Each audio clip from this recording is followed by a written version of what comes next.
வணக்கம். எவ்வளவு தியேட்டர்ல ரிலீஸ் ஆகுது? தமிழ் மட்டும் ரிலீஸ் ஆகுதா, தெலுங்கு சேர்த்து ரிலீஸ் ஆகுதா? எவ்வளோ தேட்டர்லன்னு எனக்கு தெரியல. அஜித் அண்ணாவும் 5 ஸ்டார் செந்திலாவும் தெரியும். நான் நேற்று அவுட்டே எடுத்தேன், அதனால் ஃபுல் டைட்டாக ஒர்க் போயிட்டுருக்கு. தெலுங்கில் கொஞ்சம் லேட்டாக ரிலீஸ் ஆகுது. 24 பிளான் பண்ணுறாங்கன்னு நினைக்கிறேன். தமிழ் மலையாளம் இப்போது 17 ரிலீஸ் ஆகுது. தெலுங்கில் 24 ரிலீஸ் ஆகுது. சார், இந்த படத்தை பற்றி நீங்கள் சொல்லும்போது இந்த கதை எனக்கு நிறைய அனுபவத்தை கொடுத்தது, நிறைய கற்றுக்க முடியுது அப்படின்னா என்னென்ன விஷயங்கள் அதில்? இல்லை, இந்த படம் கொஞ்சம் எனக்கு என்ன பிரச்சனை அப்படின்னா, இந்த படம் எடுப்பதுக்கு முதல்ல எனக்கு உடல் திறன் வேணும். இந்த படத்தை நான் எடுக்கிறதுக்கு நான் நிறைய இடத்துல சொல்லி இந்த படம் 3 இயர்ஸ் 4 இயர்ஸ் போச்சுன்னா என்னால் எடுக்க முடியாது.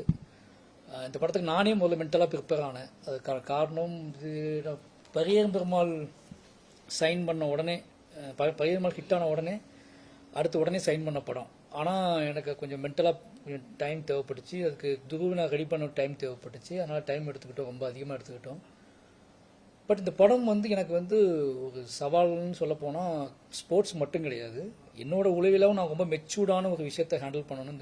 இந்த படத்துக்கு கண்டென்ட் ரொம்ப எனக்கே ஒரு தெளிவு, ஒரு அரசியல் புரிதல் வந்ததுக்கப்புறம் தான் இந்த படத்தை எடுக்கணும் அப்படின்னு சொல்லி பிளான் வச்சுருந்தோம். அதுக்கான ஒரு மைண்ட் ப்ராசஸ் நடந்துச்சு. நிச்சயமாக என்னோட கேரியரில் என்னோட படங்கள் எடுத்ததில் நிறைய உழைப்பும் நிறைய உழைப்பும் நிறைய யோசனையும் அதிகமாக வச்சு எடுத்த படம் பைசன் தான். அனந்தி கணேசனோட வாழ்க்கையை தள்ளிட்டீங்க. உங்களுக்கு எப்படி ஒரு பழக்கம், எத்தனை வயசுலேருந்து பழக்கம், எப்படி உங்களை கவர்ந்தார்? வாழ்க்கை வரலாறுங்கும் போது பெரும்பாலும் பெரிய பெரிய தலைவர் வரலாறு தான் எடுப்பாங்க. ஒரு விளையாட்டு வீரருடைய வாழ்க்கை வரலாறு எடுக்கிறது காரணம் என்ன? இல்லை, அனந்தி கணேசன் எனக்கு ரிலேட்டிவ், ரொம்ப சொந்தக்காரர், அண்ணன் முறை உண்டு. சின்ன வயசுலேருந்தே எனக்கு அவர் தெரியும். அன்னைக்கு என்னோட பாலிய காலத்து ஹீரோ அவர் விளையாடுறாரு அப்படின்னா நாங்கள் போய் ஏன்னா அன்னைக்கு இந்த ஃபோட்டோ கிட்டோலாம் கிடையாது. ரேடியோவில் கேட்குற சவுண்டு மட்டும்தான். இப்போ அனந்தி கணேசன் விளையாடுறாரு அப்படின்னா ஓடி போய் முன்வரிசையில் உட்காந்து பார்ப்போம். பட் ஆனால் அதை படம் பண்ணணும்னு எனக்கு தோணவே இல்லை. இந்த படம் பண்ணுவதுக்கான நோக்கம் என்ன அப்படின்னா, நான் வேற மாதிரியான ஒரு கதை சொல்லணும்னு போது எந்த பிளாட்டில் அந்த கதையை சொல்கிறது அப்படின்னு ஒரு டவுட் இருந்துகிட்டே இருந்துச்சு. அதுக்கான சரியான பிளாட் எனக்கு கிடைக்காமலே இருந்துச்சு. இப்போ கணேசனோட வெற்றி, கணேசனோட உழைப்பு, அவரோட ஸ்போர்ட்ஸு, அவரோட ட்ராவல், இது எல்லாமே ஒரு பெரிய ப்ராசஸ்னு நான் சினிமாவுக்கு வந்ததுக்கப்புறம் திருப்பி அவர் எதேச்சியாக மீட் பண்ணும்போது சும்மா அங்கே பேசிகிட்டு இருக்கும்போது எனக்கு பயங்கரமாக ஆமாம் நம்ம இதை மறந்துட்டோமே, இதை மிஸ் பண்ணிட்டோமே அப்படின்னு ஒரு ஃபீல் வந்துச்சு. அப்போ நான் அவர்கிட்ட கேட்டேன் என்ன கேட்டேன் அப்படின்னா, நான் உங்களோட கருவை எடுத்துக்கிட்டு நான் ஒரு படம் பண்ணலான்னு இருக்கேன். உங்கள் லைஃப்பையும் உங்களோட கபடியையும் உங்களோட சக்ஸஸையும் மட்டும் எடுத்துக்கிட்டு நான் புனைவாக ஒரு படம் பண்ணலான்னு நினைக்கிறேன் அப்படின்னு சொல்லி, ஓகே தம்பி, நீ உனக்கு மேலே போய் நம்பிக்கை இருக்குது, மரியாதை இருக்குது, நீ கரெக்டாக எடுப்புன்னு நினைக்க தோணுன்னு சொன்னார். அவரோட வெற்றி, அவரோட உழைப்பு, அப்போ அவரோட கபடி, இதை எடுத்துக்கிட்டு நான் படம் பண்ணணும்னு ஆசைப்பட்டேன்ல. என்னோட ஊர் மக்களுக்காக, தென் தமிழ்நாடு சவுத்தில் உள்ள ஒட்டுமொத்த தமிழ் மக்களுக்காக நான் படம், என்னோட அறிவு, என்னோட வாசிப்பு, இதை மையமாக வச்சு இன்றைக்கி அவங்க கூட உரையாடல் நிகழ்த்தணும்னு ஆசைப்பட்டு அதுக்காக கதை யோசிச்சு வச்சுருந்தேன்.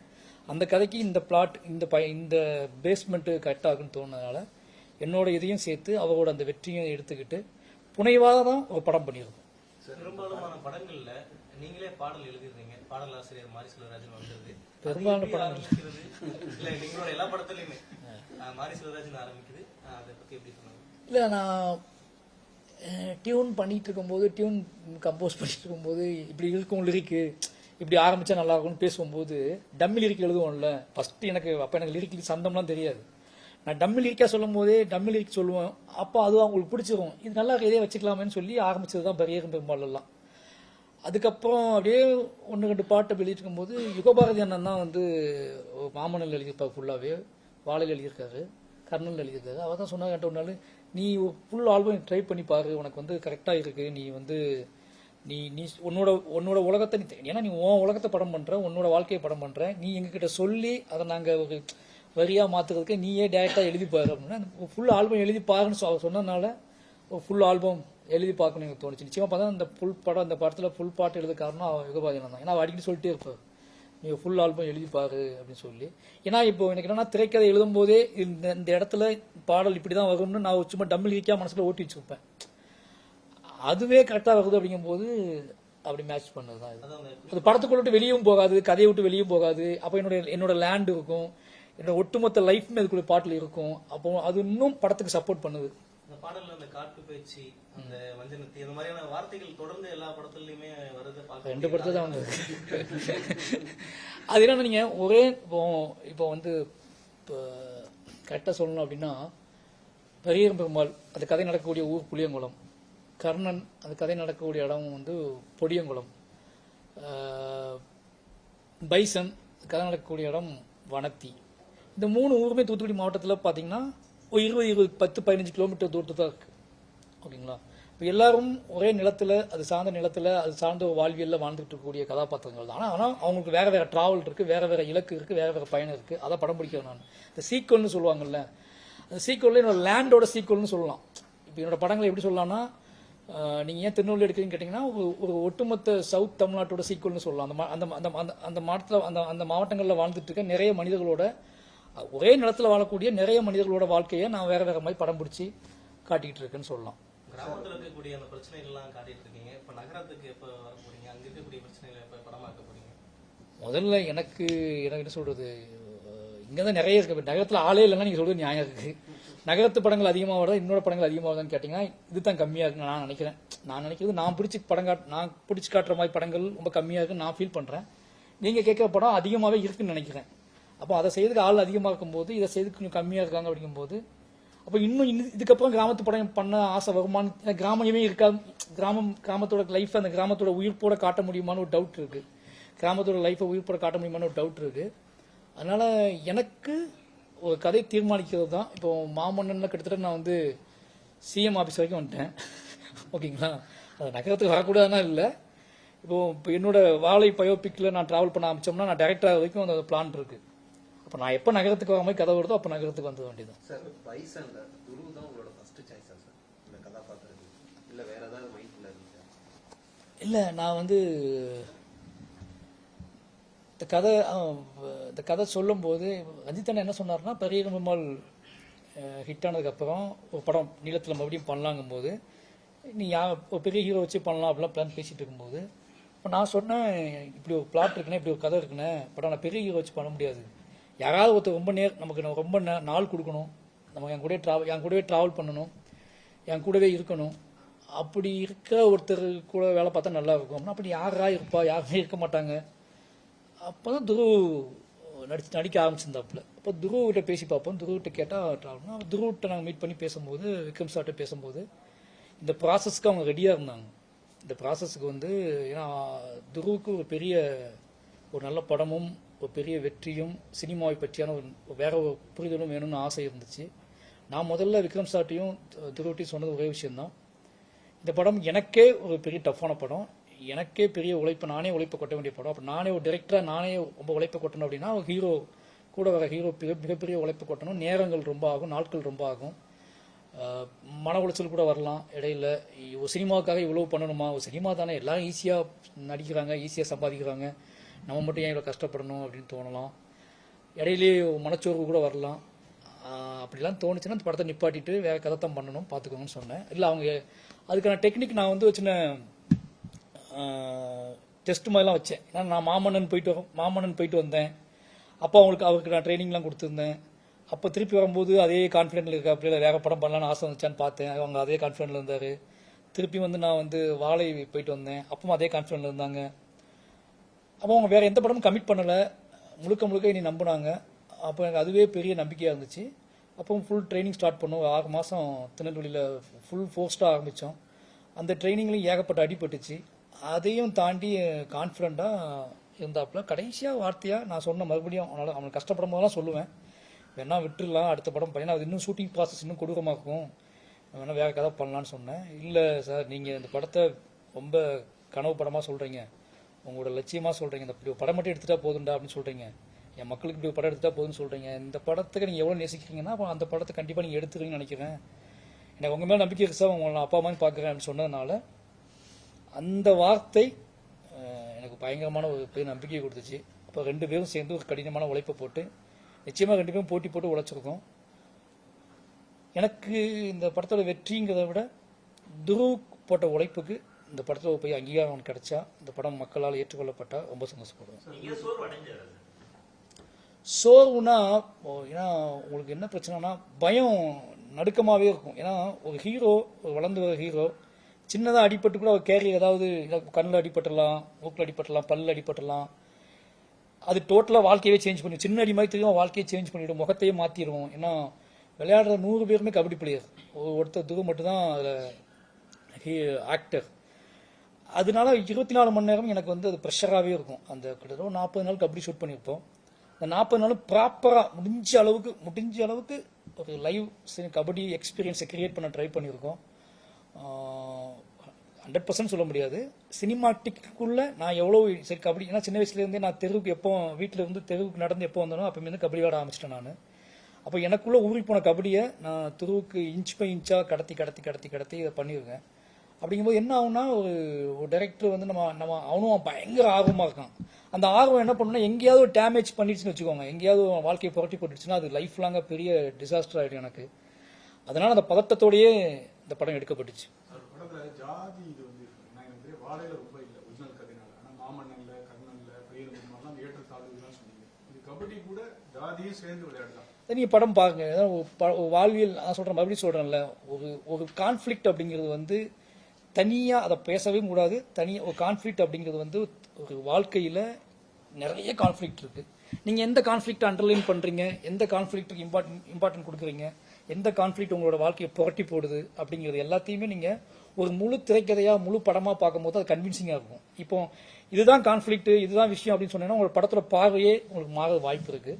நிச்சயமாக இந்த படத்துக்குள்ளே இந்த படம் வந்து நான் ஸ்போர்ட்ஸ் ட்ராமா அப்படின்னு மட்டும் நான், நீங்கள் பார்த்தீங்கன்னா என்னோட போஸ்டர், என்னோட சாங்ஸ் ரிலீஸு, இது வரைக்கும் பார்த்தீங்கன்னா ட்ரெய்லருக்கு முன்னாடி வரைக்கும் பார்த்தீங்கன்னா அது ஸ்போர்ட்ஸ் ட்ராமாவாக மட்டுமே நான் ட்ரை பண்ணியிருக்க மாட்டேன். ஒரு முழுக்க ஏன்னா ஸ்போர்ட்ஸ் ட்ராமா நம்ம ஊரில் ஸ்போர்ட்ஸ் ட்ராமானா போஸ்டர் இருந்து எல்லாமே வேறு ஒரு ஸ்டைலில் இருக்கும். அது மட்டும் இல்லாமல் சாங் சீன்ஸ் எல்லாமே வேறு ஸ்டைலில் இருக்கும். நான் முழுக்க இது ஒரு லைஃப் ஸ்டைல் ட்ராமான்னு தான் சொல்லுவேன். ஒரு வாழ்வியல் அனுபவம், ஒரு சவுத்தில் இருக்கக்கூடிய நிறைய இளைஞர்களோட ராவான அப்பட்டமான ஒரு வாழ்க்கையை பதிவு பண்ணியிருக்கோம். அதுக்குள்ளே கபடி ஒரு பிளாட்டாக இருக்குது. மாரிசெல்வர்களுடைய படங்கள் ஒவ்வொரு முறையும் வரும்போது எந்த அளவுக்கு பாராட்டப்படுதோ அந்த அளவுக்கு விமர்சனங்களுக்கு உள்ளாரு. அந்த விமர்சனத்துக்கு எப்படி தயாரா இருக்கீங்க? என்ன அதே போல ஒரு படத்துக்கு விமர்சனத்துக்கு நீங்க எப்படி அதை எதிர்கொண்டு அடுத்த படத்துக்கான வேலையை ஆரம்பிக்கிறீங்க? நல்ல விஷயம் என்ன, நீங்க ஒரு உண்மையை அல்லது ஒரு உங்களை பாதிச்ச உண்மையை நீங்க ஒரு உண்மையை கொண்டுட்டு வரும்போதே 2 பக்கமா டிவைட் ஆகும். அதை ஏற்றுக்கொள்பவர்கள், அதை மறுப்பவர்கள். இது வந்து எல்லாத்துக்கும் நடக்கணும். அது அப்படி நடந்தாதான் நீங்க உண்மையை கொண்டு வந்ததா அர்த்தம். நீங்க வந்து உங்களை எல்லாரும் ஏற்றுக்கிட்டாங்க அப்படின்னா நீங்கள் வேற நீங்கள் என்ன சொல்கிறது, நீங்கள் எந்த அதிர்வையும் உண்டாக்கல, அது நார்மலான அது கடந்து போயிடும். இப்போ என்னோட படங்கள் ஏதோ உண்மையை தாங்கி வருது அப்படின்னால டிவைடான கருத்துக்கள் வர்றது வாய்ப்பு இருக்குது. டிவைடான கருத்துக்கள், டிவைடான வாதங்கள், 2 பக்கமும் வாதங்கள், சரி தவறு அப்படிங்கிறது நான் வந்துக்கிட்டே தான் இருக்கும். அதுக்கு தயாராகி தான் அந்த படத்தை எடுக்கிறோம். நான் எப்படி பார்ப்பேன்னா, என்னை விமர்சனம் பண்ணுறவங்களும் சரி, என்னை கேட்க மட்டும் என்ன பார்ப்பேன்னா, அவங்கள அடுத்த படத்தில் வென்று எடுக்கணும்.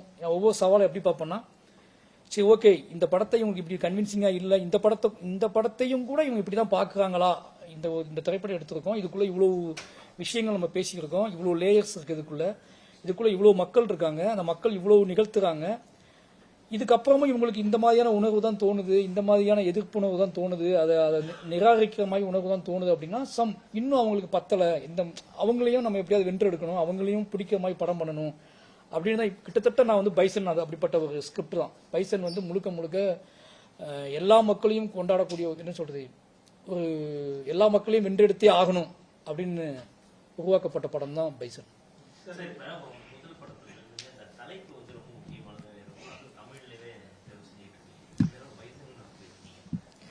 நான் மன்னிப்பு கேட்டுக்குவேன் முதல்ல மக்கள்கிட்ட. பட் நான் எழுதும்போது ஸ்கிரிப்ட் எழுதும்போது காலமாடன் தான் அந்த படத்துக்கு டைட்டில். என்னோட திரைக்கதை புத்தகத்தில் இன்னும் காலமாடன் தான் இருக்குது. பட்டு ப்ரொடக்ஷன் அப்ளாஸ் உள்ளே வந்ததுக்கப்புறம் அவங்க வேறு மொழிகளுக்கு இந்த படம் கொண்டு போகணும்னு ஆசைப்பட்டாங்க. அப்போ ஓடிடி ரிலீஸ் பண்ணாங்க. ஒரு புது டைட்டில் இந்த பெட்டராக்குன்னு சொன்னாங்க.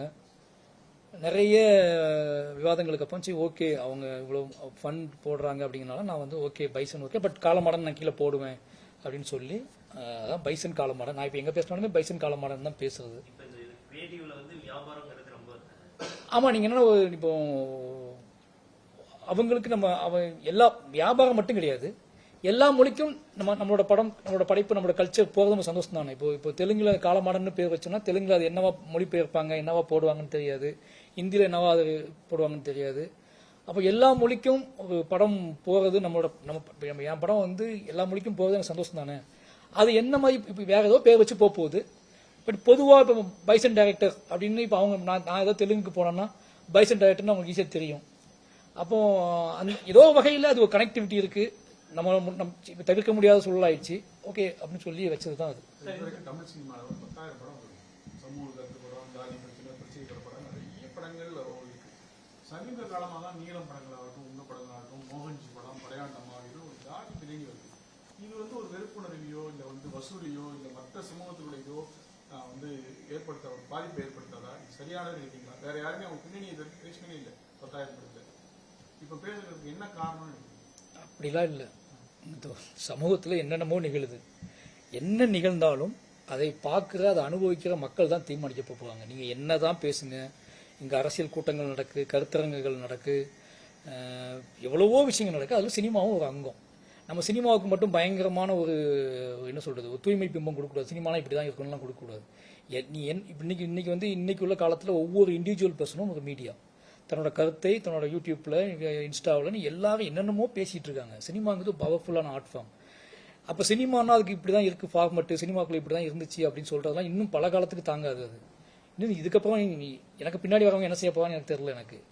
அதனால் நீங்கள் என்ன செஞ்சாலுமே, நீங்கள் எதை பற்றி பேசினாலும் சரி, என்ன படம் எடுத்தாலும் சரி, அதை பார்க்க போகிறது மக்கள், அதை தீர்மானிக்க போது மக்கள். நீங்கள் அரசியலில் எவ்வளோ போய் மேடை போட்டு, எவ்வளோ போய் மாநாடு போட்டு, எவ்வளோ செலவு பண்ணி, நீங்கள் எவ்வளோ வாக்குறுதிகளை கொடுத்து என்ன பேசினாலும் மக்கள் என்ன தீர்மானிக்கிறாங்கன்னு தானே அது நடக்க போகுது. அதே மாதிரி தான் சினிமாவுக்குள்ளேயும்.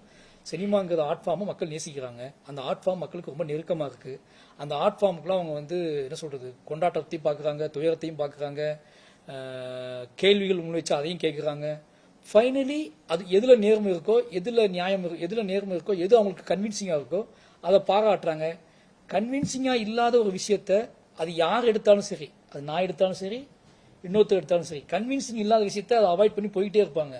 அது சூப்பர் ஸ்டார் படமாக இருந்தாலும் சரி, மாரிசல்ராஜ் படமாக இருந்தாலும் சரி, அது கன்வின்சிங் இல்லை அப்படின்னா அவங்களுக்கு செட்டே ஆகலை, அதை ஏற்றுக்கொள்கிற மாதிரி இல்லை அப்படின்னா புறக்கணிக்கப்பட்டுருவாங்க. அதனால் இந்த கருத்தை தான் பேசணும், இந்த கருத்தை பேசக்கூடாது. ஏன்னா நமக்கு நல்லாவே தெரியும், நம்மளுடைய நம்ம வாழ்க்கைக்குள்ள இருக்கக்கூடிய எல்லா ஆசைப்பாசங்களும் ஆர்ட் ஃபார்ம் வழியாக தான், புத்தகங்கள் வழியாக இருக்கும். நீங்கள் நம்ம ஆபாச படங்களும் பார்த்து வந்திருக்கோம், ஆக்ஷன் படங்களும் பார்த்து வந்திருக்கோம், சாமி படங்களும் எடுக்கப்பட்டு ஒரே துறையில தான். இந்த பக்கம் அதே கேமரா தான் ஆபாச படத்தையும் எடுத்திருக்கோம், அதே கேமரா தான் சாமி படத்தையும் எடுத்திருக்கோம், அதே கேமரா தான் கடவுள் இல்லை அப்படிங்கிற நம்பிக்கையில் படத்தையும் எடுத்திருக்கோம், கடவுள் இல்லவே இல்லைன்னு படத்தை எடுத்திருக்கோம், அதே கேமரா தான் மனுஷ குரங்குன்னு எடுத்திருக்கோம். அப்போ அந்த கேமரா எல்லாத்தையும் படம் பிடிச்சி காட்டுது. பட் எது நிலை பெற போகுது அப்படிங்கிறது, எது மக்களால் இப்போ பார்த்தீங்கன்னா, இப்போ சில படங்கள் மக்கள் அவுட் ரேட்னு சொல்ல ஆரம்பிச்சிட்டாங்க, அது வேணாம் அப்படின்னு சொல்ல ஆரம்பிச்சிட்டாங்க. எது நிலை பெற போகுது அப்படிங்கிறது அந்த படத்துக்குள்ள இருக்க நேர்மையும் அந்த படத்துக்குள்ள இருக்கக்கூடிய கிராஃப்ட் தான் முடிவு பண்ண போகுது. உங்களுக்கு கடவுள் நம்பிக்கை இல்லை அப்படின்னு சொல்லியிருக்கீங்க, ஆனா உங்க படங்கள்ல அந்த சிறுதெய்வங்களை காட்டுறது தொடர்ந்து இருக்கு. அது எப்படி? அது என்ன அப்படின்னா, எனக்கு கடவுள் நம்பிக்கை இல்லைங்கிறது என்னோட வாழ்வியல் முறையாக மாற்றிக்கிட்டேன். இப்போ நான் உங்களை பற்றி படம் எடுக்கிறேன், நீங்கள் ஒருத்தர் காதலிக்கிறீங்க, உங்கள் காதலை பற்றி நான் எடுக்கிறேன் அப்படின்னு வச்சுக்கோங்களேன். உங்கள் காதல் பஞ்சாயத்து என்கிட்ட வருதுன்னு வச்சுக்கோங்க, ஓகேங்களா? ஆண் பெண் 2 பேர் இருக்கீங்க, ஆனால் காதல் பொதுவானது, ஓகேங்களா? அந்த எனக்கு காதல் பிடிக்காதுங்கிறதுக்காக நான் காதலை விட்டுட்டு உங்கள்கிட்ட உரையாடவே முடியாது. நான் காதலிக்கல அப்படிங்கிறதுக்காக இப்போ 2 கான்ஃப்ளிக்ட்டை பற்றி நான் பேசுகிறேன்னா உங்களுக்குள்ள பொதுவாக இருக்கிறது அந்த காதல் தான். அது மாதிரி இந்த மனுஷங்களை பற்றி நான் பேசும்போது அந்த மனுஷங்களுக்குள்ள நம்பிக்கை, வாழ்வியல் முறைன்னு ஒன்று இருக்குது. அந்த வாழ்வியல் முறையில் இப்போ எங்கள் வீட்டில் எங்கள் அப்பா இருக்காரு, எங்கள் அப்பாவை நான் காட்டுறேன் அப்படின்னா, எங்கள் அப்பாவோட ரூமில் எப்போவுமே எங்கள் அப்பா ஜாமி ரூமில் பூஜை ரூமில் தான் உட்காந்துருப்பார். இப்போ எங்கள் அப்பா எனக்கு கடவுள் பிடிக்காதுன்னு சொல்லிட்டு நான் அந்த பூஜை ரூமை போட்டோலாம் காட்டிட்டு எங்கள் அப்பாவை சேரில் உட்கார வச்சு ஷார்ட் வச்சோம்னா எங்கள் அப்பாவே நம்ப மாட்டாரு நாம்னு சொல்லி, ஓகேங்களா?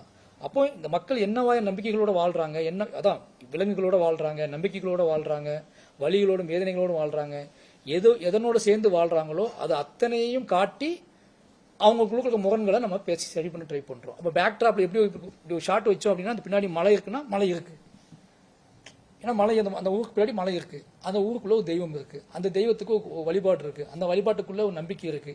இது எல்லாம் மிக்ஸ் பண்ணி வந்தாதான் அந்த கதைக்குள்ள ஒரு நிஜத்தன்மையும் அந்த மக்களுக்கு நம்பகத்தன்மையும் நடக்கும். நேரடியாக நிறைய குறியீடு இருக்கும். அதே மாதிரி படத்துல ஹீரோக்கள் கட்ட லுங்கில ஏதாச்சும் கதை இருக்கா? தெரியல, நான் பார்க்கல, சொன்னாங்க. அதான் சொன்னேன், இந்த கதைக்கு 10 அதுக்கு 10 கிலோமீட்டர், இதுக்கு 10 கிலோமீட்டர், 10 கிலோமீட்டர், ஓகேங்களா? அப்போ இன்னொரு முக்கியமான விஷயம், அன்றைய காலகட்டத்தில் நானே அந்த லுங்கி கட்டி தான் அலைவேன். ஓகேங்களா, எனக்கு அது அது என்னன்னா, நம்ம அந்த காலகட்டத்தில் படம் எடுக்கிறோம் அப்படிங்கும்போது அந்த லுங்கி வந்து அள்ளிக்குன்னு போட்டாங்க. அந்த லுங்கி நல்லா பார்த்தீங்கன்னா நிறைய அதே கலரில் நிறைய லுங்கி இந்த படத்தில் பைசனில் கட்டியிருக்கோம். பட் அந்த ஒரு லுங்கி எடுத்து சோசியல் மீடியால வந்து முகலாயருக்கால அரபு நாடு வரைக்கும் போயிட்டாங்க. சோசியல் மீடியா முகலாயருக்கால அரபு நாடு வரைக்கும் போயிட்டாங்க. சத்தியமா எனக்கு தெரியாது. அன்றைய காலகட்டத்தில் நான் பார்த்த மனிதர்கள், நிறைய மனிதர்கள் அந்த லுங்கி கட்டிருப்பாங்க. எங்கள் வீட்லேயே அந்த லுங்கி தான் கிடக்கும். கொடிகளில் வந்து நம்ம இப்போ இந்த மாதிரி படங்கள் எடுக்கும்போது என்ன ஒன்றா, அப்போ எப்படி இருக்கும் நம்ம வீடு அப்படின்னு யோசிக்கும் போது இந்த லுங்கி வந்து ஒரு பெரிய அடைய. இன்னைக்கு அது தனியாக தெரியுதில்ல, நீ பார்த்தாலே அது பழைய லுங்கின்னு தெரியுதில்ல. அது மாதிரி அன்னைக்கு தென் மாவட்டம் முழுக்க அந்த லுங்கி நிறைய எல்லா மக்களுமே கட்டியிருப்பாங்க. அந்த லுங்கி விற்கிறது வருவாங்க, அதை நாங்கள் வாங்குவோம். அது சின்ன பசங்களுக்குலாம் அடிச்சு கொடுப்பாங்க. அது என் நினைவிலே இருக்கு, என்னோட நாஸ்டாலஜிக்கலாக இருக்கு. அது வேற எந்த காரணமும் கிடையாது. அதுக்கு ஒரே காரணம் அந்த நாட்கள்ல, அந்த காலங்கள்ல நான் பார்த்த நிறைய மனிதர்கள் அந்த லுங்கி கட்டியிருந்தாங்க அப்படிங்கிறது தான். கண்டிப்பா வச்சிருப்பாங்க. சார், இப்ப சென்னை நோக்கி வரக்கூடிய இயக்குநர்கள், அதாவது படம் பண்ணி ஜெயிக்கணும் அப்படின்றவங்க அரசியல் புரிதலோட, இப்ப நீங்க பண்ற படங்கள் இங்க வந்து ஒரு அரசியல் புரிதலோட ஏற்படுச்சா, இல்ல நான் 10 வருஷமா சினிமா நீங்க ட்ரை பண்ணிட்டு இருந்த கூட அந்த அரசியல் இருந்துகிட்டே இருந்தது? நான் ஊர்ல இருந்து சினிமாவில் இயக்குனராகணும், என்னுடைய கதைகள் சொல்லணுன்ற ஒரு பார்வையோட தான் சென்னை வந்தீங்க. எந்த இடத்துல அரசியல் புரிதல் ஏற்பட்டுச்சு? எனக்கு அங்கே ஊரில் இருக்கும்போது ஒரு வாழ்க்கை இருந்துச்சு. ஆனால் அதுக்குள்ள அரசியல் புரிதல் இருந்துச்சான்னு எனக்கு தெரியல. நான் என்ன சொல்கிறது, அங்கே என்னவா இருக்கோ அது கூட ட்ராவல் பண்ணி அது நல்லதா சரி கெட்டதான்னு தெரியாமல் வாழ்க்கையை வாழ்ந்துட்டு இருந்தேன். ஆனால் அதுக்குள்ள எனக்குள்ள ஒரு ஆர்ட் ஃபார்ம் இருக்குன்னு நான் கண்டுபிடிச்சேன். நான் டான்ஸ் ஆடுவேன், அப்புறம் வந்து நான் பாட்டு பாடுவேன், டான்ஸ் ஆடுவேன், நாடகம் அப்புறமே ஸ்டேஜில் நாடகம் எழுத ட்ரை பண்ணுவேன். அப்போ என்கிட்ட சினிமா மேலே பயங்கரமான வெறியாக இருந்தேன். சினிமா மேலே பயங்கரமான ரஜினி சார் படங்கள், விஜய் சார் படங்கள்லாம் வந்து, விஜய் சார் படம்லாம் ஃபர்ஸ்ட் நாள் எப்படியாவது வீட்டை ஏமாத்தி எக்ஸாம் இருந்தாலே போயிடுவேன். பயங்கரமான கமர்ஷியல் ஃபேன் நான், பயங்கரமான கமர்ஷியல். டான்ஸ் ஆடினா நீ கமர்ஷியல் ஃபேனாக தான் இருக்க முடியும். அப்போ ஸ்கூலில் காலேஜில் டான்ஸ் ஆடுறதுனால பயங்கரமான பக்கமான கமர்ஷியல் ஃபேனு. பட் சினிமா பார்க்கவங்களாம் வந்து சினிமா பைத்தியம்னு சொல்லுவாங்க. எங்கே இப்போ மாடு மேய்க்க போனால் எங்கே இருந்தாலும் காட்டுக்குள்ள இருந்து ரயில் சும்மா எங்கேயாவது தூரத்தில் கேட்குற ஒரு பாட்டுக்கு டான்ஸ் ஆடிட்டு நிற்பேன். அப்போ நீங்கள் பேசாமல் எதுக்கடா படிக்கிற, நீ சினிமாவுக்கு போன்னு சொல்லுவாங்கல்ல. அப்படி தான் சினிமாவுக்கு நான் வந்தேன். சினிமா அங்கே வாய்ப்பு தேடி ஆஃபீஸ் போய் வந்து இருக்கும்போது ராம் சாரை சந்திச்சதுக்கு அப்புறம் தான் எனக்கு டேரக்டர் ஆகணும்னே ஒரு ஆசை வந்துச்சு. நான் வந்து டேரக்டர்லாம் ஆக வரல, நான் ஓடி வந்த பையன்தான். அங்கே வாழ முடியாமல் அங்கே நிறைய சிக்கல்களில் மாட்டி பொழைச்சி கிடந்தா போதும்னு சொல்லிட்டு சென்னையை பார்த்து வீட்டுக்கு தெரியாமல் ஓடி வந்த ஒரு பையன் தான். இங்கே யாரையும் தெரியாது, வீட்லேயும் நீ அனுப்பி வைக்கல. லா காலேஜ் படிச்சுட்டு இருக்கும்போதே ஒரு கான்ஃப்ளிக்டில் நான் கிழிச்சு போட்டு எல்லாத்தையும் கிளம்பி சென்னை வந்த பையன் தான் நான். வந்ததுக்கப்புறம் நிறைய வேலை தேடி அலைஞ்சேன். அப்போ சினிமா நமக்கு டான்ஸ் தெரியும் அப்படிங்கனாலும் சினிமா வாய்ப்பு தேடி அலையோமே. நிறைய வேலை பார்த்தேன். பெட்ரோல் பங்கில் வேலை பார்த்தேன், சரணா ஸ்டோரில் வேலை பார்த்தேன், நிறைய இடத்துல வேலை பார்த்தேன். கிட்டத்தட்ட ஒரு வருஷம் நான் அப்படி கிடைச்ச வேலையெல்லாம் பார்த்துட்டு சுற்றிட்டு இருந்தேன். பட் என்ன நமக்கு சினிமா வரும்னு சொல்லியிருக்காங்களே, நமக்கு டான்ஸ் வரும்னு சொல்லியிருக்காங்க. சினிமா ஆஃபீஸ்க்குலாம் போக ஆரம்பித்தேன். அப்படி தான் ராம் சாரை சந்தித்து அந்த ராம் சார் ஆஃபீஸில் ஆஃபீஸ் பாய வேலைக்கு சேர்ந்தேன். அவர் கூட ட்ராவலில் நிறைய இடத்த சொல்லியிருக்கேன். அந்த ட்ராவலில் தான் அவர் என்கிட்ட பேசி ஆரம்பித்து பழக ஆரம்பிச்சதுக்கப்புறம், அவர் எனக்கு வாசிக்க கொடுத்ததுக்கப்புறம் என் கதையெல்லாம் முதல்ல கேட்டார். நீ யார் என்னன்னு கேட்கும்போது நான் முழுசாக சொன்னதுக்கப்புறம், இப்படி ஒரு கதையை வச்சுக்கிட்டு, இப்படி ஒரு வாழ்க்கையை வச்சுக்கிட்டு நீ சினிமாக்குள்ளே நீ வந்து இதெல்லாம் திரைப்படமாக தான் எப்படி இருக்கும் தெரியுமான்னு அவர் சொன்ன அந்த நாளில் தான் இதெல்லாம் படமாகணும்டா, இதெல்லாம் வந்து மக்கள் பார்க்கணும்டா, இன்னைக்கு எதுக்கு இந்த படம் எடுக்கிறாங்க வயசுலாம் கேட்குறாங்கல்ல. ஆனால் அன்னைக்கு ராம் சார் வந்து இதுதான்டா படமாகணும் தமிழ் சினிமாவில், தயவு செஞ்சு நீ வந்து டைரக்ஷன் கற்றுக்கோ அப்படின்னு சொல்லி என்னை அசிஸ்டண்டாக சேர்த்து, அப்போல்லாம் நான் ஆஃபீஸ் பாய் தான். அன்றைய நாள்லேருந்து வாசிக்க ஆரம்பிக்கிறேன், பைத்தியம் மாதிரி வாசிக்க ஆரம்பிக்கிறேன். வாசிக்க ஆரம்பிச்சதுக்கப்புறம் எனக்கு ஆக்டிங் அந்த மைண்ட் செட்லாம் போய் இந்த கதைகளை எப்படியா மக்கள்கிட்ட சொல்லணும் அப்படிங்கிற வந்து அப்படிதான் டைரக்டர் சொல்லி கொடுக்குற 80% நடிச்சிட்டாலே நம்ம ஒரு பெரிய நடிகராயிடலாம் அப்படின்னு துருவிக்ரம் சொல்லியிருந்தாரு. நீங்க அந்த பாடல் எழுதுற மாதிரி நம்மளே நடிச்சிடலாம்டா அப்படின்னு நினைக்கிறது வருமா? அந்த வாய்ப்பு இருக்கா? எனக்கு இது தெரில. ஆனால் எனக்கு இது பயங்கரமான போதையாக இருக்குது டைரக்ட் பண்ணுறது. என்ன அப்படின்னா தெரில, ரொம்ப இப்போ ஷூட்டிங் ஸ்பாட்டில் இருக்கும்போது நான் பயங்கரமாக என்ஜாய் பண்ணுவேன். அது அந்த நாட்கள் வந்து அது டைரக்டராக இருக்கும்போது எவ்ரி செகண்ட். இப்போ நீங்கள் நடிகன் ஆகிட்டீங்க அப்படின்னா உங்களோட வேலை வருவீங்க, நடிப்பீங்க, போயிடுவீங்கல்ல. 24 மணி நேரம் நம்ம தான் அங்கே இருப்போம், நம்ம தான் அந்த வேலை செய்வோம், நம்மளை சுற்றி எல்லாமே நிகழும், நம்ம நினச்சதெல்லாம் கொண்டு வர முடியும். நம்மளோட இப்போ நான் நடிகன் ஆகிட்டுன்னு வச்சுக்கோங்களேன், என் படத்தில் மட்டுமே நடிக்க முடியாது, அடுத்தவங்க படத்தில் நடிக்கணும். ஆனால் அங்கே நான் போய் பொலிட்டிக்கல் கரெக்ட்னஸ்லாம் பார்க்க முடியாது.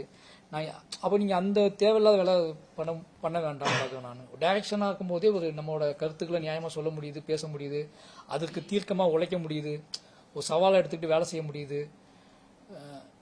இன்னொருத்தவங்க நம்பாமல் நம்மளே ஒரு பெரிய உழைப்பை போடக்கூடியக்கான ஒரு விஷயம் இருக்குது. நமக்கு ஆத்மார்த்தமாக இன்னும் சொல்லப்போனால் ரொம்ப நிறைவாக இருக்குது. அது என்ன நிறைவாக இருக்குன்னா, என்னோட கதைகளை என்னோட மனிதர்களை நானே முன்னாடி நின்று நடத்துகிற இந்த யுத்தம் வந்து எனக்கு ரொம்ப பிடிச்சிருக்கு. பட் நடிகன் ஆகிட்டா நான் அது என்ன அடுத்தவங்க கதைக்குள்ளே அடுத்தவங்க உலகத்துக்குள்ள நான் அடாப்ட் ஆகணும் அப்படிங்கிற டவுட் எனக்கு இருக்குது. டான்ஸ் தெரியும், நடிக்க வருது அப்படிங்கிறதுக்காக நடிச்சிட முடியாது. அதுக்கு மன ரீதியாக ரெடி ஆகணும். அது நிறைய காம்ப்ரமைஸ் வேறு இருக்குது. நிறைய காம்ப்ரமைஸ் என்ன அப்படின்னா, இப்போ நான் வந்து ஒரு என்ன சொல்கிறது, நான் தனிக்காட்டு ராஜா மாதிரி இயங்கிட்டு இருக்கேன். இன்னொருத்தர் படத்தில் போய் அவங்களுக்குன்னு ஒரு நோக்கம் இருக்கும், அவங்களுக்குன்னு ஒரு கனவு இருக்கும், அவங்களுக்குன்னு ஒரு அரசியல் வேறு இருக்கும். அந்த படங்களில் நான் அதை போய் செய்யணும், செட் ஆகாதுன்னு நினைக்கிறேன். ரஜினி சாரை மீட் பண்ணியிருந்தீங்க. ரஜினி சார் கூட சேர்ந்து படம் பண்ணுறதாகவும் பேசப்பட்டுச்சு. அது ஏதாவது ஐடியா இருக்கா sir? Right Rajini sir meet பண்ணியிருக்கேன். இல்லை, படங்கள் பற்றி பேசியிருக்கோம், கதைகள் பற்றி பேசியிருக்கோம், என்னோட லைனப் பற்றி பேசியிருக்காரு. என்னைய ரொம்ப பிடிக்கும். எனக்கு தெரிஞ்சு என்னோட எல்லா படத்துக்குமே என்னை ஃபோன் பண்ணி கூப்பிட்டு நேரில் விஷ் பண்ணியிருக்காரு. அது என்னமோ தெரில, என்னை பிடிக்கும் வேணும்னு தெரில. பெரிய பெருமாளுக்கும் நேரில் கூப்பிட்டு பேசினாரு, கர்ணனுக்கு பேசினாரு, மாமன்னனுக்கு நேரில் கூப்பிட்டு பேசினாரு, வாழைக்கு ஒரு பெரிய லெட்டரே அனுப்புனாரு. தெரில, எனக்கு என்னமோ அவரை மாதிரி ஒரு ஹீரோ கிடைச்சாருன்னா நான் எப்படி வேலை பார்ப்பேன்னு டவுட் இருக்கலாம். அல்லது ப்ராசஸ் நடந்துகிட்டு இருக்கு. ஆனால் பெருசாக நான் வந்து எனக்கு அடிக்கடி நான் நிறைய வேலைகள் இருக்கிறதுனால அது அடுத்தது மூவ் ஆகும். நமக்கு என்னவா இருந்தாலும் அவர் தீர்மானம் பண்ணணும். அவருக்கான கதைகள் இருக்கா சார்? இல்லாமல் எப்படி இருக்கும் அது? இல்லைன்னா இப்போ கதைன்னு ஒருத்தருக்காகவே இருக்காது. நம்மகிட்ட இருக்க கதையை மீட் பண்ணதுக்கப்புறம் அவருக்கான கதையில அதான் சொல்கிறேன்ல, என்கிட்ட கதை இருக்கு. அவர் வந்தாலும் செய்யலாம், அவர் இல்லாமல் இப்போ துரு வந்தாலுமே அதை கதையை செய்யலாம். ஓகேங்களா? பட் அவர் வந்தாருன்னா நான் அதை ரெடி பண்ணணும், பெருசாக ரெடி பண்ணணும். பட் நான் விரும்பக்கூடியது ஒன்றே ஒன்று தான், என்னை நம்பணும். அது எந்த ஹீரோவாக இருந்தாலும் சரி, சின்ன ஹீரோவாக இருந்தாலும் சரி, பெரிய ஹீரோவாக இருந்தாலும் சரி, என்கிட்ட இருக்கக்கூடிய அந்த கதையையும் அந்த மனிதர்களையும் அந்த நேர்மையும் நம்பி அவங்க வந்தாங்கன்னா நான் யார் கூட வேணால் வேலை பார்க்க கிடையாது. சார், அமீர் சார் வந்து இந்த படத்துக்குள்ள கொண்டு வந்ததுக்கான காரணம் என்ன? ஏன்னா அவர் ஒரு டைரக்டர் கம் ஹீரோ ஆக்டர் இருக்காரு. அவரை எப்படி நீங்க டியூன் பண்ணி இந்த படத்துல அவரு இந்த படம் இல்லை அட்வைஸ்லாம் பண்ணுவாரா? ஏன்னா அவர் டைரக்டர் கதாபாத்திரம் குறித்து கூட இப்போ சோசியல் மீடியாவில் பேசிட்டு இருக்காங்க. அது நீங்கள் நாளைக்கு படம் பார்த்து தெரிஞ்சுக்கோங்க.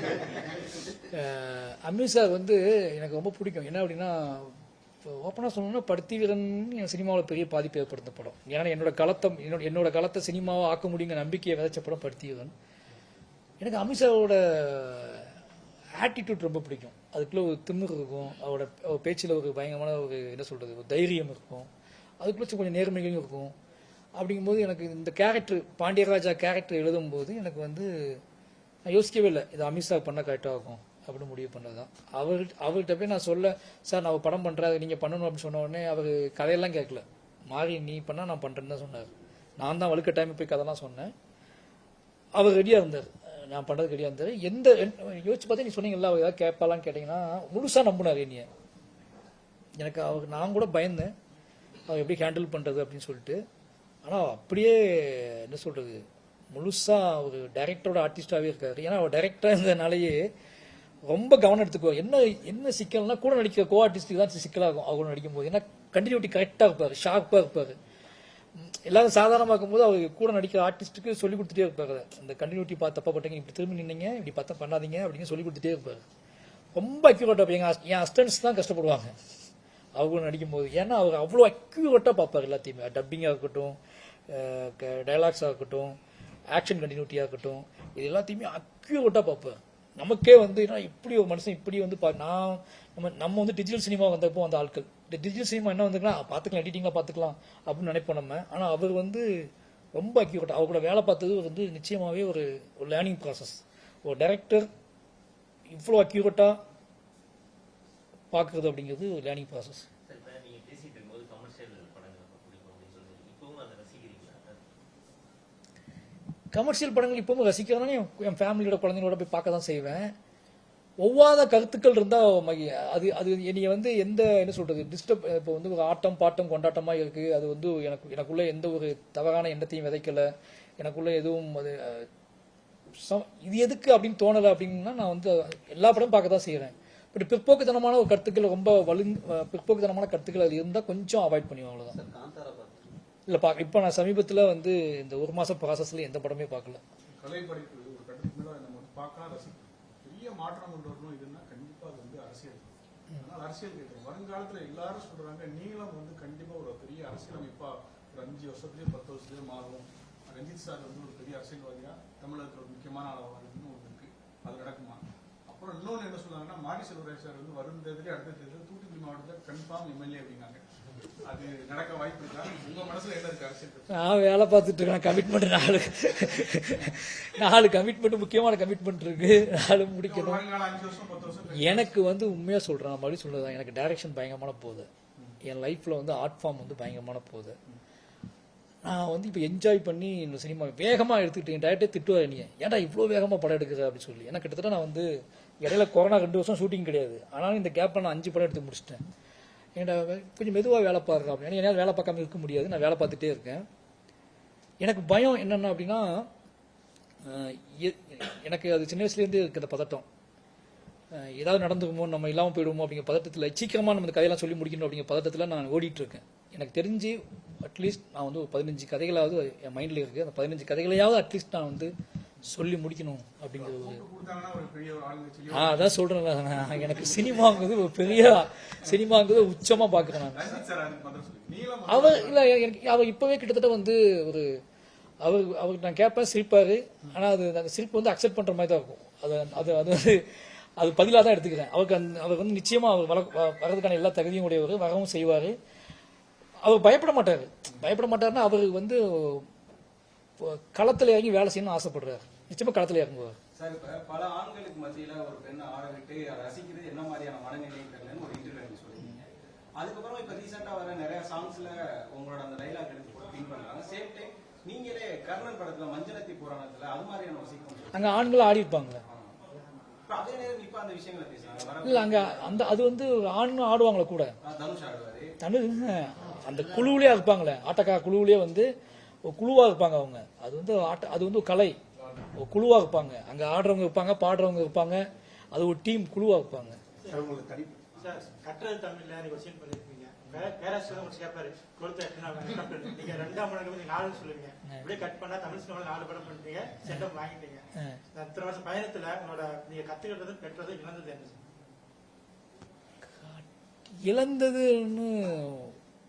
இழந்ததுன்னு என்ன, என் கூட நிறைய நண்பர்கள் இருந்தாங்க, நிறைய அசிஸ்டன்ட்ஸ். நான் அசிஸ்டேட்டர் ஆகும்போது நான் ஃபீல் பண்ணுறது இழந்ததுன்னா ஒன்றே ஒன்று தான். நான் அசிஸ்டேட்டர் ஆகும்போது நிறைய நண்பர்கள் இருந்தாங்க, எனக்கு சீனியராக இருந்தாங்க. நான் படம் பண்ணிட்டேன். அதுக்கப்புறம் நான் படம் பண்ணி ஜெயிச்சதுக்கப்புறம் அவங்க கூட பெருசாக உரையாடல், அவங்க என்கிட்ட பேசலை. நீ வந்து என்னவா பார்க்குறான்னு எனக்கு தெரியும். ஏன்னா நான் ஆஃபீஸ் பாய் ஆகும்போது அசிஸ்டேட்டராக இருந்தவங்க கூட நான் பழகிருக்கேன். அப்போ நான் ஆஃபீஸ் பாய். அதுக்கப்புறம் நான் அவங்க கூட அசிஸ்டேட்டராக வேலை பார்த்தேன். நிறைய நான் வந்து இப்போ ஏன் ஃபீல் பண்ண ஒரு 50 அசிஸ்டேட்டராக எனக்கு தெரியும் நல்லா. அவங்க யாரும் என்கிட்ட வந்து படம் ரிலீஸ் ஆனதுக்கப்புறமோ, இல்லை படம் ஃபஸ்ட் படம் ரிலீஸ் ஆனதுக்கப்புறமோ பேர் அன்போடையோ அந்த அந்த மரியாதையோடையோ பழகலை. இப்போ வரைக்கும் பெருசாக பேச மாட்டாங்கன்னு வச்சுக்கோங்க. பார்த்தா காய்களோ அது பெரிய பெயினாகவே இருக்கு எனக்கு. எதன் அடிப்படையில் இது நிகழ்ந்தது அப்படின்னு, வெற்றி நம்ம எதுவும் செய்யலை, படம் பண்ணியிருக்கோம், ஜெயிச்சிருக்கோம், இவ்வளோதானே அப்படின்னு தோணும் எனக்கு. அது வந்து ஒரு பெயினாக இருக்கும் எப்போவுமே. கற்றது அப்படிங்கிறது வந்து ஒரு ஆர்ட் ஃபார்ம், சினிமாங்கிற நம்ம சாதாரண நினச்சிக்கிட்டு இருந்தோம். அந்த இதுக்கு இவ்வளோ வேல்யூ கொடுக்குறாங்க. மக்கள் உங்களை தேடி பார்க்க ஆசைப்படுறாங்க, உங்கள்கிட்ட பேச ஆசைப்படுறாங்க, உங்களை கருத்துக்களை நம்புகிறாங்க, உங்கள் கையை சிக்கன்னு பிடிச்சிக்கிறாங்க, உங்களை பிள்ளை மாதிரி நினைக்கிறாங்க, அண்ணன் மாதிரி நினைக்கிறாங்க, தம்பி மாதிரி நினைக்கிறாங்க. அப்படின்னா சினிமா இவ்வளோ பெரிய பாதிப்பை ஏற்படுத்துது. அப்போ நம்ம இன்னும் பொறுப்புணர்வோட வேலை செய்யணும் அப்படிங்கிறது கற்றுக்கிட்ட ஒன்று. படங்கள்ல எல்லா படங்களையும் நிறைய இடத்துல மலையாள ஹீரோயின்களுக்கு முக்கியத்துவம், நிமிலா இது கொஞ்சம் சாதி கொஞ்சம் பாதிப்புள்ள கீர்த்தி சுரேஷ் அப்படின்னு, ஏன் பெங்காலி மராத்திலாம் அவங்களால நடிக்க முடியாதா? எனக்கு நைட்டு திருநெல்வேலியிலேருந்து நைட்டு 1:30 மணிக்கு ட்ரெயின் ஏறினோம்னா காலைல விடிய 3 மணிக்கு நான் கேரளா போயிடுவேன். ஓகேங்களா? இல்லை நான் சீரியஸாக சொல்கிறேன். நான் லா காலேஜ் படிக்கும்போது பசங்களாம் போயிடுச்சுன்னா என்ன பண்ணுவோன்னா, ஒரு பேசஞ்சர் ட்ரெயின் வரும், கொல்லம் ட்ரெயின் நினைக்கிறேன். அதில் 1:30 மணிக்கு வரும். அதில் ஏறினோம்னா காலையில் கேரளா போயிடுவோம். கேரளாவில் சுற்றிட்டு திருப்பி வீட்டுக்கு வந்துடுவோம். பக்கம். ஓகேங்களா? அப்படின்னு நீங்கள் உங்களுக்கே நல்லா தெரியும், நீங்கள் திருநெல்வேலி தானே, உங்களுக்கு நல்லா தெரியும். அந்த முகசாயல் நம்ம ஊருக்கு செட் ஆகும். இப்போ நீங்கள் நிக்கிலா அமலோட முகசாயலோ ரஜிஷா விஜயனோட முகசாயலோ நீங்கள் நம்மளுக்கு செட் ஆகும்னு சொல்ல முடியாது. ஓகேங்களா? எவ்வளோ ஃபீல் பண்ணி சொல்கிறாங்க, தமிழ்நாட்டுக்கே செட் ஆகும் அப்படிங்கிற. நான் வந்து கிடாரி படம் பார்த்துட்டு தான் நம்ம ஊர் பொண்ணு மாதிரி தமிழ் பொண்ணு நினச்சிட்டு தான் நான் பேச ஆரம்பித்தேன். படம் தான் நான் கிடாரியில் தான் அவங்க ஃபஸ்ட் டைம் பார்க்குறேன். கிடாரியில் பார்த்துட்டு தமிழ் பொண்ணு மாதிரி தான் பேச ஆரம்பிக்கிறேன். அப்போ நான் இதுக்கு கர்ணனுக்கு ட்ரை பண்ணிட்டு இருக்கும்போது அப்பதான் தெரிஞ்சு நமக்கு. ஓகேங்களா? அதே மாதிரி நம்ம நினைக்க அந்த மகன் தமிழ் பொண்ணு மாதிரி இருக்குன்னு நினைச்சு பேசுவோம். அதுக்கு நம்ம இவங்க இந்த அட்ரஸ்ல வாழ்றாங்கன்னு தெரிஞ்சு பேசுறது இல்லை. நாம பாக்குறது அவங்க போட்டோவையோ அவங்க பண்ண படத்தையோ பாக்குறோம். அப்புறம் நம்ம அட்ரஸ் செக் பண்ணாதான் தெரியுது அவங்க எங்கேயோ ஊர்ல இருக்காங்கன்னு தெரியுது. அப்ப அந்த அட்ரஸ்ல தான் அவங்க கிளம்பி வராங்க. வந்ததுக்கு அப்புறம் தான் தெரியுது அவங்க இந்த ஊரை சார்ந்தவங்க, இந்த மாநிலத்தை சார்ந்தவங்கன்ட்டு. நீங்க நல்லா பாத்தீங்கன்னா இந்த முகம் இந்த கதைக்குள்ள செட் ஆகுதா அப்படிங்கிறது மட்டும்தான் மெயின். சினிமா மூலமா நீங்க சொல்ல நினைக்கக்கூடிய கருத்துக்கு வந்து கிடைக்கும் வரவேற்புக்கு உங்களுக்கு நிறைவு கொடுத்துருக்காங்க. அதான் சினிமா மூலமா நிறைவு அப்படிங்கிறது என்னன்னா, நிறைவு பயங்கரமா நிறைவு கொடுக்குது, நம்பிக்கையை கொடுக்குது. ஏன்னா வாழையோட வெற்றியெல்லாம் வந்து அது ஒரு மிகப்பெரியான ஒரு பொறுப்புணர்வு. அதுக்கு எவ்வளவு நன்றி சொன்னாலும் பத்தாது. ஏன்னா அவ்வளோ முழுக்க முழுக்க மாரி செல்வராஜ் அப்படிங்கிற ஒருத்தனை நம்பியே ஒட்டுமொத்த மக்களும் என் கதையை ஏத்துக்கிட்டது, என்னைய பார்த்தது. இன்னைக்கு வரைக்குமே வந்து மாரி செல்வராஜுக்காக படம் பார்க்கலாம்னு சொல்லிட்டு ஒரு குரல் கேட்க ஆரம்பிச்சது அப்படிங்கிறது பெரிய நம்பிக்கை, பெரிய சந்தோஷம். பட் இது எல்லாமே பெரும் பதட்டத்தையும் கொடுத்துருக்கு. என்ன அப்படின்னா, இதை நம்ம கரெக்டாக ஹேண்டில் பண்ணணும், இதை கரெக்டாக கொண்டு போனீங்கன்னா பின்னாடி வரக்கூடிய எனக்கு பின்னாடி யாராவது படம் பண்ண வராங்கன்னா அவங்களுக்கு ஒரு மேலே அவநம்பிக்கை உருவாக்கிட்டு போயிடக்கூடாது. இப்போ 10 படம் 4 படம் இப்படி எடுப்பாங்க, அதுக்கப்புறம் அது தேவை மாதிரி எங்கெங்கேயோ போயிடுவாங்க அப்படின்னு நம்ம நிறைய டைரக்டர்ஸை பார்த்துக்கோம். நம்மளோட லெஜெண்ட்ஸ் டைரக்டர்ஸ், நம்ம ஃபாலோ பண்ண டைரக்டர்ஸுக்கு நம்மளே வருத்தப்பட்டிருக்கோம். என்னடா இப்படியான படங்கள் பண்ணிட்டு இப்படி படம் பண்ணுறாங்கன்னு வருத்தப்பட்டிருக்கோம். நமக்கு வரல அப்படின்னா நான் நினச்சிட்டு இருக்கிறது அதுதான். என்னால் முடியல, படம் பண்ண முடியல, உடல் ஒத்துழைக்கல, இல்லை மனம் ஒத்துழைக்கல அப்படின்னா அதோட சினிமாவை க்யூட் பண்ணிக்கிறது, நிப்பாட்டிக்கிறது தான் சரியானதாக இருக்கும்னு சொல்லிட்டு வீம்புக்கு நம்ம கேமரா முன்னாடி போய் கட் ஆக்ஷன் நம்ம உட்காந்துட்டு சேரில் உட்காந்துட்டு சொன்னாலே போதும் அப்படின்னு இருக்குல்ல, அதுவும் நிப்பாட்டு. அவ்வளோதான். உங்க மேல ஒரு விமர்சனமும் இருக்கு. மாரி செல்வராஜ் அவர்கள் நேர்ல பேசுற மாதிரி, இன்டர்வியூஸ்ல பேசுற மாதிரி ஒரு படப்பிடிப்பு தளத்திலேயோ அப்படி கிடையாது. ஒரு மரியாதை குறைவாக நடத்துற விஷயங்கள்லாம் இருக்குன்னு விமர்சனங்களும் வந்து. இந்த விமர்சனத்தை நீங்க பாத்தீங்களா? எப்படி அந்த விமர்சனத்தை வைக்கிறவங்க லைவ்ல என் படத்தில் வேலை பார்த்தவங்க திருப்பி அவங்களோட வேலை பார்த்துட்டே இருக்காங்க. அவங்கள்ட்ட கேளுங்க, அவங்க தான் சொல்லணும். வெளியே இருந்து நீங்கள் ஒரு வீடு, இப்போ என் வீட்டை நீங்கள் வெளியே நிற்கிறீங்க, வெளியே நின்று என் வீட்டை ரோட்டை கிராஸ் பண்ணுறீங்க. என் வீட்டுக்குள்ள நான் எங்கள் அம்மா அப்பாவோட சண்டை பேச்சு கத்திட்டு கிடப்பேன். சண்டை போடுறாங்கன்னு நீங்கள் நினச்சிங்கன்னா சண்டை போடுறாங்க. நான் எங்கள் அம்மா கட்டிப்பிடிச்சு விட்டுட்டு இருக்கேன், எங்கள் அப்பா கட்டிப்பிடிச்சு விட்டுட்டு இருக்கேன் அப்படின்னு உங்களுக்கு தெரியாது. ஓகேங்களா? அப்படி தள்ளி நின்று பார்த்தவங்க சொல்கிற கருத்துக்கள் அது. என்னைய அதாவது இதை பேசுகிற யாருமே மாரி செல்வராஜ் எப்படா இவ்வளோ ஓடுறான், இவ்வளோ வேலை செய்கிறான், அவன் ஏன் ஒரு டைரக்டர் தானே, அவன் சேரில் தானே உட்காரணும், அவன் ஏன் இவ்வளோ கொடூரமாக என்னையால் முடியாத ஒன்று என்னோட ஆர்டிஸ்ட் நான் கொடுத்ததே கிடையாது. நான் அதை செஞ்சு காமிச்சு நான் உங்களுக்கு கம்ஃபர்ட் ஆக்கி தான் அந்த எல்லா வழியும் முதல்ல நான் வாங்கிட்டு தான் என் ஆர்டிஸ்ட்டை நடிக்க சொல்லுவேன். அது யாராக இருந்தாலும் சரி. ஒரு ரிஸ்க்கான ஒரு ஷாட் இருக்குன்னா முதல்ல நான் அதை பண்ணி காமிச்சிருவேன். அவங்களுக்கு என்னோட ஹஸ்பண்ட் திட்டுவாங்க பண்ணாதீங்கன்னு சொல்லி, என் வீட்டில் என் மனைவி திட்டுவாங்க. ஆனால் நான் சொல்லுவேன், என்னை நம்பி வந்திருக்காங்க, அவங்க நான் பண்ணி காட்டு. கிட்டத்தட்ட துருவுக்கு வந்து ஃபுல்லாக நடந்தது அதுதான். அதான் சொன்னேன் ஃபுல்லாக. அதனால வந்து ரொம்ப பழக்கமான ஆள்கிட்ட, ரொம்ப நெருக்கமான ஆள்கிட்ட மட்டும்தான் நான் வந்து கொஞ்சம் உரிமையாக பேசியிருப்பேன் ஒழிஞ்சு, எனக்கு ரொம்ப நெருக்கமில்லாத பழக்கமில்லாத ஆள்கிட்ட நான் எதுவும் பேசினதே கிடையாது. என்னோட பழக்கமான ஆள்னா என்னை நான் நேசிக்கக்கூடிய மனிதர்கள்கிட்ட நான் பேசியிருப்பேன். அவ்வளோதான். ஒருவேளை கருத்தியல் ரீதியாக எதிர்கொள்ள முடியாதுன்னு பரப்புறாங்கன்னு நினைக்கிறீங்க? தெரியல. உங்களை பற்றி தான் என்ன சொல்லுவாங்க. தேங்க்யூ. நன்றி. எல்லாருக்கும் நன்றி. எல்லாருக்கும் நன்றி. இவ்வளோ நேரம் முதல்ல தாமதமாக வந்ததுக்கு நன்றி. ஃபைனல் வேலைகள் இருந்துச்சு. அப்புறம் வந்து பைசன் பொதுவாகவே எனக்கு மீடியா வந்து மிகப்பெரிய சப்போர்ட் கொடுத்துட்டே இருக்கீங்க. என்னோட படங்களின் மீது கூடிய மதிப்பை அதிகப்படுத்தியது வந்து பத்திரிகையாளர்கள் தான். அவங்களுக்கு எவ்வளோ நன்றி சொன்னாலும் பத்தாது. நிச்சயமாக அக்டோபர் 17 பைசன் ரிலீஸ் ஆகுது, பைசன் காலமாடன் ரிலீஸ் ஆகுது. நான் படம் பார்த்துட்டு உங்களுக்கு கருத்துக்கள் தெரிஞ்சுக்கிறதுக்கு ஆசையாக இருக்கேன். நன்றி, வணக்கம்.